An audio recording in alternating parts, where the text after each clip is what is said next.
I'm with my friend Argentina, and we just met Argentina, and we had a candid conversation because you voted for Joe Biden, but you feel a little differently now. Why? Because of what's going on now.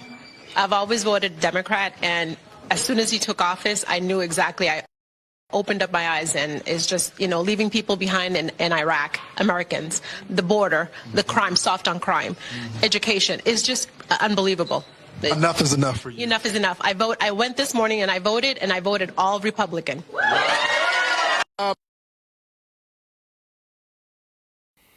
There it is, folks. People are sick and tired of the politicians going to Washington and not representing the people. Welcome to Gwinnett County War Room.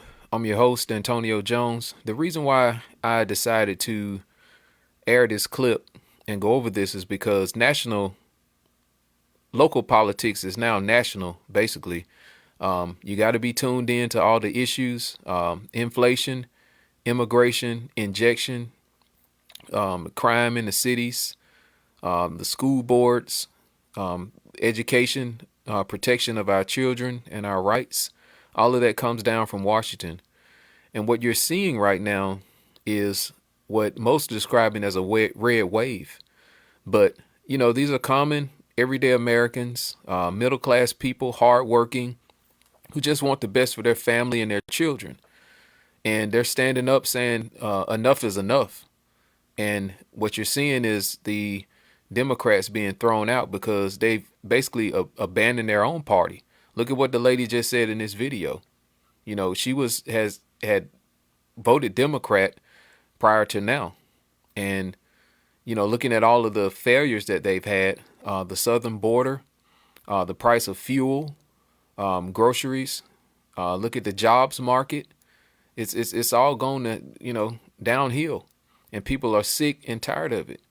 So in order to get change, you got to try something different. And that's exactly what this lady up in Gainesville did. But there are several people of minorities that have switched parties because they're tired of the nonsense. The average person don't want drag queens in the schools. They want equality and not equity. They want their kids to feel achieved, not that someone handed something to them. And the whole a lot of things that are going on in Gwinnett County school systems is, in my opinion, coming from the top down. The superintendent, the school board, they're not addressing the behaviors of children in these classrooms, and it's causing a lot of problems. The policies that they have are not working. There's a video leak that's out, and there's a parent on there having a conference up in Duluth, Georgia, and the child, I believe, is in the meeting from what I could hear, and they're asking the child to sign a contract stating that she would stay away from some children that had assaulted her. They assaulted her, and they're trying to ask her to sign a contract. I don't know if this is even legal. You have to be at least 18 years of age to sign an official contract. So if this is the case, we need people on the ground looking into this.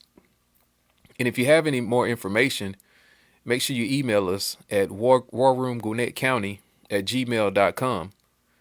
Send all the information there if you have any updates. But children are being assaulted. There are a lot of weapons that are being found on campus. There are a lot of gang activity and fights going on. And what we need is those activities to be able for these principals to have the proper jurisdiction and authority to be able to get on these children and punish them by way of what the rule set says. If you're cutting up in class, you ought to be suspended if that's what it's going to take for you to change your behavior. And it's time for the administrators here in Gwinnett County to stand up. Like I've said before, if you're don't have the ability to look at a parent, look them straight in the eye and say, hey, your child is causing problems in our schools. And based on this rule set, they're getting ready to have to deal with the consequences of the rules that are set forth, be it suspension, expulsion, in-school suspension, or whatever the case may be. But we need leadership with the guts to be able to protect the children that are doing the right thing. It's not your job to be talking about emotions to a child. That's a parent's job. The kid looks at that and says, based on, I watched the whole Code Red meeting they had over in Gwinnett, and a lot of them were saying, well, I give credit to two of them. They were saying that we need to have these issues addressed, and when you end up in court, whatever your sentence is going to be is what it's going to be. So the administration and some other people on that panel was talking about, let's get the kids some more after school activities. That's going to stop people from, getting in trouble and fighting and carrying on. And I heard a lot of talk about putting a lot of the guns being brought to school on the parents. Yeah, I get that. If you can prove that that's the parent's firearm. But if you can't, if a child wants to get a firearm, he or she can find a way to get a gun pretty much from anywhere. And we can't put that solely on the parents. What needs to happen is when it goes to that level, the county should get involved and prosecute criminal activity just like you would any other criminal.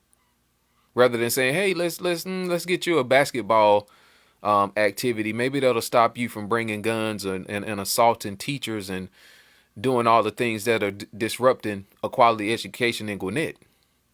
That's all nonsense. If you want to solve problems, you have to meet it head on. All this other talk is not going to protect children. What's going to stop these kids from acting the way that they do in these schools is consequences. And all these second and third chances, we need a zero tolerance for certain behaviors. Zero tolerance. If we're not able to do this, nobody's going to take this school board, these principals serious. And from what I'm hearing, we're making these principals responsible for the behavior of the kids, but we're not giving them the authority to be able to discipline these kids, to get their behavior to be able to be corrected. And like said previously, we don't need to cater to a certain group of people of any race, because this is not about race. This is about behavior and protection of our children. And these parents are not going to back down.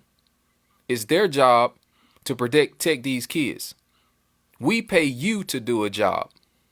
We don't pay you a job to tell us what to do. We expect a result, and you're not getting that result. So if you can't do your job, you should do the right thing and consider resigning, finding something else to do. What's it going to take? More kids getting hurt, assaulted, and bullied. We need you to do your job. That's what you're there for. And if you don't have the resources, then you need to step up and ask the person above you, say, hey, look, write a letter. I can't continue to try to teach this class with all these disruptions. And I'm pretty sure a lot of teachers have done that.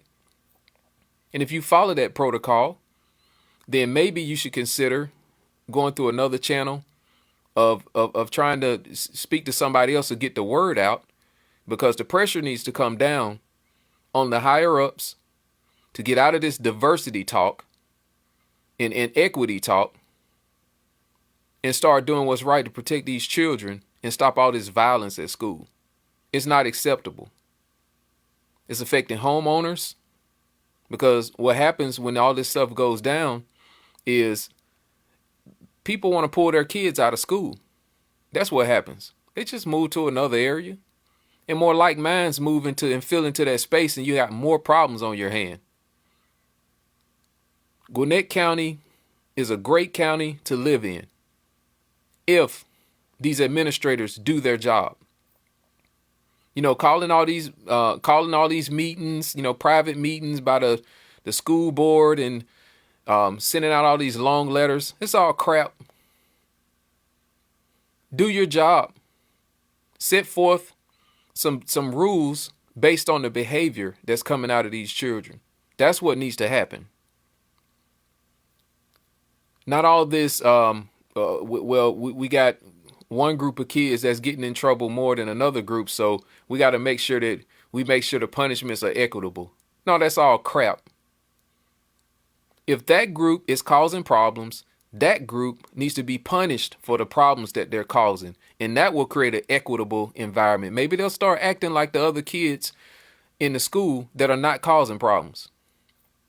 There's no way you're going to motivate a kid to stop causing trouble by giving them something. Oh, here's a basketball, go bounce it. Oh, here's a football, go play sports. It'll cause you to not get in trouble. There's a kid that went to Alabama. He ended up in the NFL. And you might have heard the story. Maybe it wasn't Alabama. But anyway, this kid went on, had problems and troubles.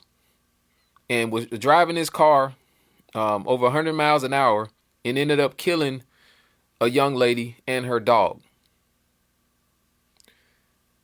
If he was having these problems in the league, that means he had them in college, and I'm sure he had them in high school. And this is the kind of stuff that it leads to. It leads to more kids cutting up. They become emboldened.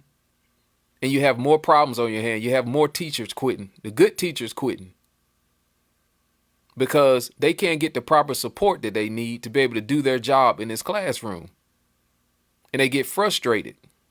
And on top of that, I'm sure a lot of them feel like the hammer's coming down on them when they bring up, hey, well, Johnny or Susie is disrupting this classroom. But we're going to get to the bottom of what's going on here in Gwinnett County. And it's already rolling. There's already some great people on the ground doing some good things. And the school boards is not the only place that we're going to make sure that's doing the right thing in this county. We got to get out ahead of everything else. And if you want to be involved, make sure you inbox us on this page, any of our social medias, or you can email us at warroomgwinnettcounty@gmail.com. If you want to be involved, get in the fight. We're going to exercise every legal, reasonable avenue that we can to be able to get this county back up to what it needs to be. It has a lot of potential. It has a lot of potential. So we are going to defend, we the people of Gwinnett County are going to defend this county and our children, our communities, and our families.